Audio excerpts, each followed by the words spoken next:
Bienvenidos a Mundo Empresarial, el programa que te ayudará a solucionar tus dudas relacionadas con aspectos financieros, fiscales y económicos. ¡Comenzamos!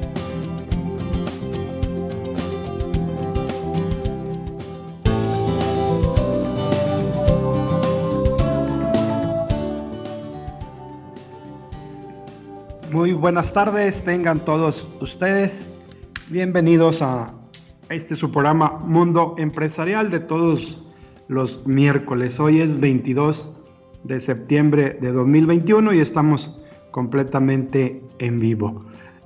Como cada miércoles le traigo temas por demás interesantes para que usted, estimado empresario, le sirva en su toma de decisiones del día a día. Trato de expresarme lo mejor posible y darle mi opinión en los temas que toco, que trato. Pudiera usted, estimado radioescucha, no coincidir con mi opinión y es muy válido, y lo cual respeto, ya que pues si nos enfocamos a lo que es el área fiscal, pues el área fiscal permite distintos métodos de interpretación jurídica y ambos son válidos, los cuales habría que demostrar en algún tribunal con un recurso o un juicio o un amparo, pero esto fortalece y engrandece más el programa de Mundo Empresarial.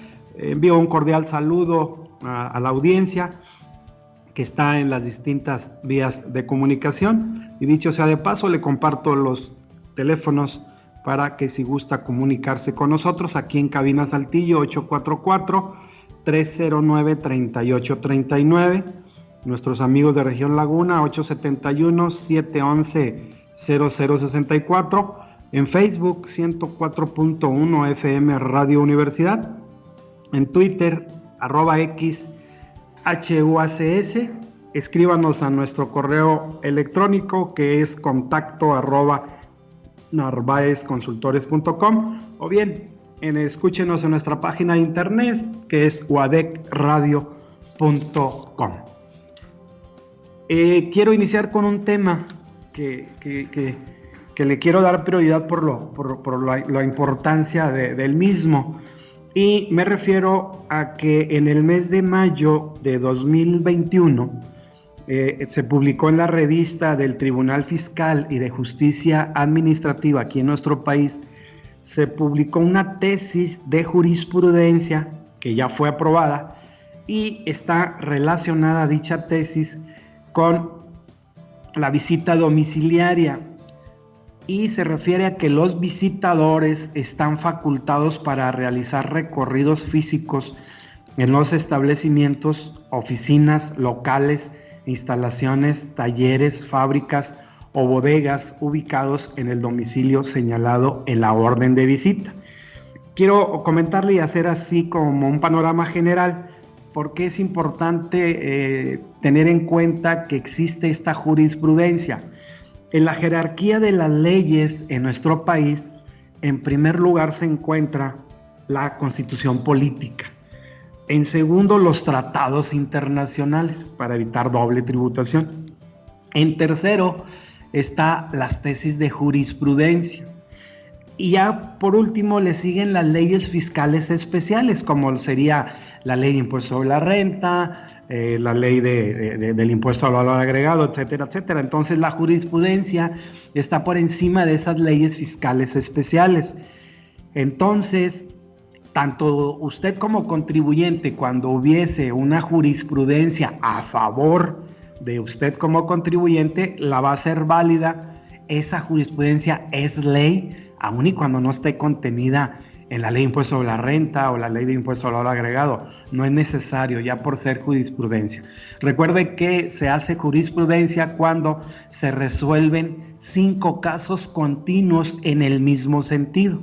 En este caso, la jurisprudencia que le voy a comentar pues es a favor de las autoridades fiscalizadoras y nada favorable para usted como contribuyente. En términos del artículo 16 constitucional, así como los artículos 42 y 45 del Código Fiscal de la Federación, la visita implica una invasión válida a la privacidad e intimidad del contribuyente y su domicilio, razón por la cual por disposición constitucional, debe sujetarse a las formalidades prescritas para los cateos. De ahí que puede revisarse físicamente durante la visita los bienes y las mercancías, lo cual se corrobora con el derecho de que el contribuyente debe permitir a los visitadores el acceso al lugar o lugares objeto de la misma. La verificación de bienes y mercancías, así como el acceso al establecimiento, oficinas, locales, instalaciones, talleres, fábricas, bodegas y cajas de valores. Por tales motivos, la visita domiciliaria comprende la posibilidad de efectuar recorridos físicos en los lugares señalados en la orden de visita. Lo anterior le comento porque la palabra acceso no permite una actuación arbitraria de la autoridad, ya que se refiere a que el contribuyente deberá permitir a los visitadores la entrada al lugar objeto de la visita. Por consiguiente, el acceso al lugar o lugares objeto de la visita, esto es, su recorrido físico, se limita a la comprobación del cumplimiento de las obligaciones tributarias del contribuyente. ¿Dónde se efectúa la visita domiciliaria? En el domicilio fiscal que usted tiene registrado ante el SAT o ante las autoridades fiscales, secretarías de finanzas de los gobiernos de los estados de nuestro país, etcétera. Aquí le veo una problemática que considero importante que usted tome en cuenta, estimado empresario. Normalmente, y es muy usual, es muy común en la práctica, en un mismo domicilio fiscal, se presta para que estén ahí operando 3, 4, 5 empresas, pero no hay una división física, no hay una área geográfica donde diga aquí en la empresa A, aquí en la empresa B, etcétera, etcétera. Entonces, ¿a qué se va a prestar esto? Como ya con esta jurisprudencia la autoridad tiene el derecho de recorrer lo que ellos digan, ¿qué va a suceder? Seguramente le van a querer fincar a usted, empresa A, que se dedica a la prestación de servicios, pues le van a querer fincar que las mercancías, el mobiliario, el equipo de transporte, todo lo que exista en las bodegas, en demás oficinas, son de usted, son propiedad de usted. Entonces le van a fincar por ahí una discrepancia, seguramente porque pues esos hechos, esos objetos materiales, pues no están registrados en las operaciones del día a día y mucho menos en las declaraciones mensuales que estamos obligados a presentar. Entonces, esto es algo muy interesante. ¿A qué se va a prestar?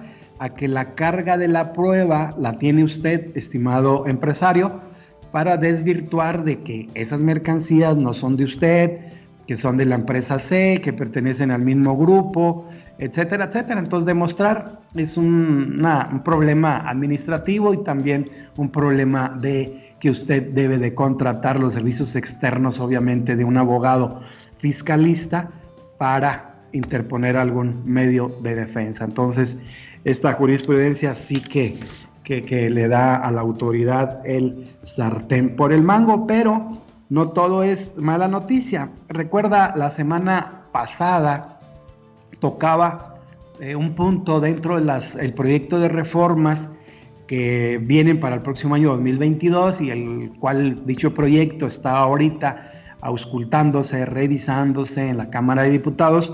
Pues le comentaba de que para el próximo año se plantea que el dictamen fiscal sea obligatorio para aquellos contribuyentes, personas físicas o morales que realicen actividades empresariales, únicamente que realicen actividades empresariales. Aquellos contribuyentes que tengan ingresos superiores a 1,000,000, a 1,637,320,540 pesos. Pero me llama la atención que insertaron un párrafo y que aquí lo veo muy, muy, muy favorable a usted, estimado empresario. Si usted piensa que ya perdió el derecho de dictaminarse porque sus ingresos no rebasan esa cantidad, pues le comento que en el proyecto está un párrafo en el mismo artículo 32A de Código Fiscal que señala que los contribuyentes que opten por hacer dictaminar sus estados financieros, a que se refiere el primer párrafo de este artículo, aquí ya están manejando que si tú no llegas a esos ingresos, puedes optar, no importa. Dichos contribuyentes que no tengan esos ingresos, pero sí quieren hacer dictaminar sus estados financieros por contador público registrado, lo manifestarán al presentar la declaración del ejercicio del impuesto sobre la renta que corresponda al ejercicio por el que se ejerza la opción. Si usted, estimado radioescucha, es contador o preparación de la información fiscal, pues me dará la razón que actualmente en las declaraciones anuales de impuesto sobre la renta viene ahí una opción y nos pregunta, opta por dictaminar sus estados financieros, y ya le ponemos sí o no. Para el próximo año 2022 pues va a haber dos preguntas, una de si ejerce la opción y la otra si está obligado a dictaminar sus estados financieros porque los ingresos de su actividad empresarial rebasaron el número que ya le comenté. ¿Y a qué voy con este comentario que le hago de la reforma probable que viene al 32A? Bueno, también le comenté la semana pasada que mismo Código Fiscal de la Federación, en los artículos 48, que se refieren a las visitas domiciliarias del contribuyente, señala muy claro que las autoridades fiscales deberán retirarse anticipadamente del domicilio fiscal del contribuyente visitado. Entonces, esto es lo interesante, este es un valor agregado, esto es un arma que usted, empresario, puede utilizar, un arma en el sentido técnico, que puede utilizar obviamente para que las autoridades fiscales se retiren. Usted le va a comprobar, le va a demostrar que sus ingresos rebasaron esa cantidad, por lo tanto está obligado a dictaminar los estados financieros. U otra, le va a decir, yo me apego al párrafo tal del artículo 32A y voy a optar por dictaminar mis estados financieros. Entonces espérate, autoridad fiscal, ya sea el SAT o Secretarías de Finanzas, a que concluya el ejercicio fiscal y a que presente mi declaración anual donde voy a ejercer la opción de dictaminarte. Y luego espérate a que se presente el dictamen allá en el mes de julio de 2022, que lo presente mi auditor externo, y ahora sí, ya autoridad, pues tienes tu derecho a preguntar y a solicitar la información que consideres pertinente. Entonces, esto es algo muy, muy, muy interesante para quitarnos visitas domiciliarias de las autoridades fiscales. Cambiamos de tema. Si a usted, estimado contribuyente, empresario, ya por ahí le determinaron un crédito fiscal de cualquier autoridad fiscalizadora, puede llegar a un acuerdo conclusivo. Este acuerdo conclusivo es tripartita, interviene la PRODECON, que es la Procuraduría de Defensa del Contribuyente, interviene, en el ejemplo, vamos a utilizar el Servicio de Administración Tributaria, y usted como tercero. Es un acuerdo para poder llegar a finiquitar los importes que se le determinaron. Existe un procedimiento para solicitarlo vía internet por resoluciones derivadas de una revisión electrónica en línea. Conforme al artículo 69 del Código Fiscal de la Federación, cuando los contribuyentes sean objeto del ejercicio de las facultades de comprobación a que se refiere el artículo 42 de Código, ya sea en una revisión de gabinete, en una visita domiciliaria o bien en una revisión electrónica, y no estén de acuerdo con los hechos u omisiones asentados en la última acta parcial o en el acta final, en el oficio de observaciones o en la resolución provisional que pueden entrañar incumplimiento de las disposiciones fiscales, podrán optar por solicitar la adopción de un acuerdo conclusivo, el cual podrá versar sobre uno o varios de los hechos u omisiones consignadas en el acta y será definitivo en cuanto al hecho u omisión sobre el cual verse su inquietud o su inconformidad.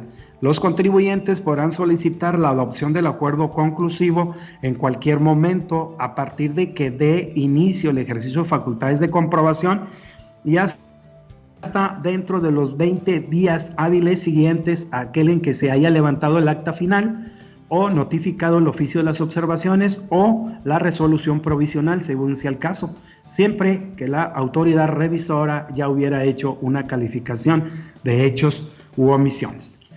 Sin embargo, no procederá la solicitud de adopción de un acuerdo conclusivo en los siguientes casos. 1. Respecto de facultades de comprobación que se ejercen para verificar la procedencia de la devolución de saldos a favor o pagos de lo indebido. 2. En la relación con el ejercicio de sus facultades de comprobación a través de compulsas con terceros. 3. No procede en el caso de actos derivados de incumplimiento o resoluciones o sentencias. 4. Cuando hayan transcurrido el plazo de los 20 días siguientes a aquel en que se haya levantado el acta final, notificado el oficio de observaciones o la resolución provisional según sea el caso. Y 5 y último, no procederá si se trata de contribuyentes que se ubiquen en los supuestos a que se refieren el segundo y cuarto párrafo del artículo 69b, que se refiere a la presunción de inexistencia de operaciones amparadas con comprobantes fiscales digitales u operaciones ficticias de empresas fantasma. Entonces, tome en consideración esto del acuerdo conclusivo. Normalmente y en la práctica hay beneficios para el contribuyente. La PRODECON está a favor, obviamente, del contribuyente y ha resultado, gracias a las autoridades fiscales que aceptan todos los argumentos para desvirtuar esa revisión. No puede ser al 100% o puede ser parcial, dependiendo de los puntos con los cuales usted como empresario no está de acuerdo.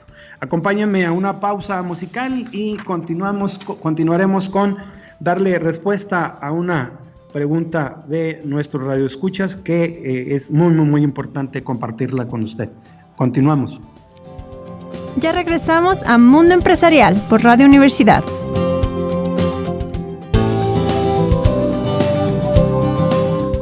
Continuamos.